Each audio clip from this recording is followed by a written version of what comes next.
નમસ્કાર, હું છું ડોક્ટર બ્રિજ સેલી. આજે આપણી સાથે છે ગુજરાતના પ્રખ્યાત એન્ડોક્રાઇનોલોજિસ્ટ ડોક્ટર કુનાલ ઠક્કર. તો કુનાલભાઈ સાથે આપણે આજ થોડીક ચર્ચા કરવા જઈ રહ્યા છીએ. આજકાલનો જે હોટ ટોપિક છે મેદસ્વીતા, અને ખાસ કરીને બાળકોમાં વધતી મેદસ્વીતા. આજકાલ આપણે જોઈ રહ્યા છીએ કે નાની ઉંમરે મેદસ્વીતા એટલે કે ઓબેસિટીનું પ્રમાણ વધી રહ્યું છે. તો એ વિશે તમે શું માહિતી આપશો આપણા સૌના દર્શકોને?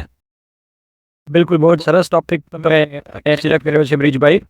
તે મેદસ્વીતાનો પ્રોબ્લેમ ખાલી પુખ્ત વયના લોકોમાં જ નથી રહ્યો. આજકાલ આપણે કહીએ છીએ કે બાળકોમાં જે કિશોરાવસ્થામાં તો કિશોરાવસ્થામાં ડાયાબિટીસનું પ્રમાણ વધતું જાય છે. એનું મુખ્ય કારણ જ મેદસ્વીતા છે, જે ટાઈપ 2 ડાયાબિટીસ કહેવાય છે. કે ટાઈપ 2 ડાયાબિટીસ પહેલાં ખાલી અડલ્ટ લોકોનો જ ડિસીઝ ગણાતો હતો. હવે ટાઈપ 2 ડાયાબિટીસ યંગ એજમાં થવા લાગ્યો છે, ખાસ કરીને કિશોરાવસ્થામાં. અને એનું કારણ મેદસ્વીતા છે. અને મેદસ્વીતાના બેકગ્રાઉન્ડમાં આપણે જઈશું તો આપણે જોઈ શકીશું કે સૌથી કોમન જે રોલ ભજવે છે એમાં લાઇફસ્ટાઇલનો ફેક્ટર બહુ મોટો ભજવે છે. કે જેમાં આપણું ભોજન તથા આપણી જે ખાણીપીણીની વ્યવસ્થા છે એ ઘણી બધી પાશ્ચાત્ય શૈલી થતી જાય છે.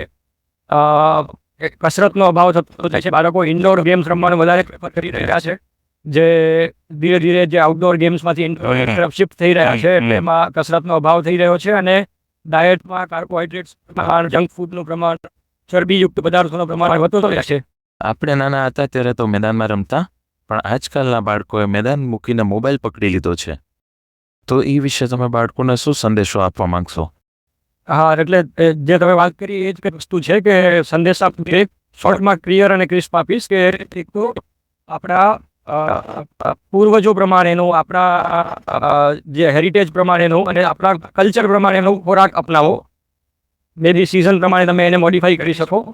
અને બીજું કે જ્યાં સુધી પોસિબલ છે તમે બહાર રમવાનું પ્રેફર કરો. તમારા ફ્રી ટાઈમમાં આઉટડોર ગેમ્સ પ્રેફર કરો, બહાર રમવાનું પ્રેફર કરો.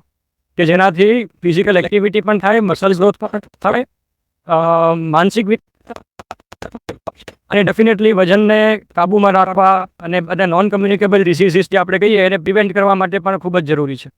આ તો તમે આપણા એક લાઈફસ્ટાઈલની, જીવનશૈલીની વાત કરી. જો કોઈ બાળકોમાં મેદસ્વીતા આવી જાય તેને સારવારની દ્રષ્ટિથી શું આપણે કરી શકીએ? હા, તો જો આમાં સારવારની દ્રષ્ટિએ જોવા જઈએ તો બાળકોમાં ઓબેસિટી, મેદસ્વીતામાં ઘણા બધા પરિબળો આપણે જોવા પડે છે. તો ડેફિનેટલી બાળકોમાં ઓબેસિટી હોય છે તેને પહેલાં તો આપણે પ્રોફેશનલ હેલ્પ લેવી જોઈએ. કે એમાં કોઈ એવું ટ્રીટેબલ ડિસીઝ તો નથી.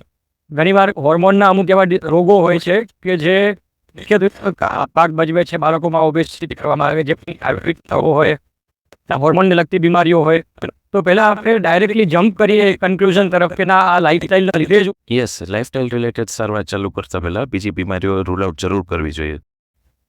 તો આશા રાખું છું કે ડૉક્ટર કુનાલ ઠક્કર મારા ખૂબ સરસ માહિતી આપવામાં આવી છે. એ બદલ કુનાલભાઈ આપનો ખૂબ આભાર, ધન્યવાદ.